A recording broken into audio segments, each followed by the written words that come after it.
ایسی مزید ویڈیوز دیکھنے کے لیے چینل کو سبسکرائب کریں اور بیل آئیکن کو ضرور دبائیں۔ شکریہ۔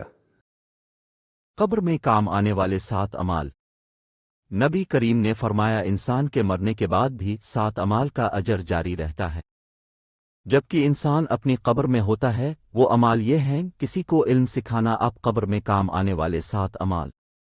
نبی کریم نے فرمایا انسان کے مرنے کے بعد بھی 7 اعمال کا اجر جاری رہتا ہے۔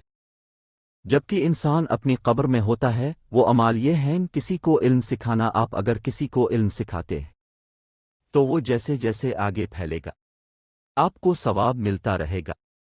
نہر کھود کر پانی جاری کروایا ہو جب تک اس کا پانی استعمال ہوتا رہے گا آپ کو ثواب ملتا رہے گا۔ پانی کا کنواں بنوایا ہو جب تک لوگ اس کنویں میں سے پانی پیتے رہیں گے آپ کو ثواب ملتا رہے گا۔ درخت لگایا ہو، مسجد بنوائی ہو، قرآن مجید کو اپنے پیچھے چھوڑ گیا ہو، یعنی قرآن کریم خرید کر وقف کر دیا ہو، یا کسی کو قرآن پڑھایا ہو، ضروری نہیں کہ پوری مسجد اپنے بنوانی ہے، نہر کھودوانی ہے، بلکہ جب ایسے کام ہو رہے ہوں تو اس میں اپنا حصہ ڈال دیا کریں، صرف ایک اینٹ لگانے کا اجر بھی ملتا رہے گا۔ ایسی مزید ویڈیوز دیکھنے کے لیے چینل کو سبسکرائب کریں اور بیل آئیکن کو ضرور دبائیں۔ شکریہ۔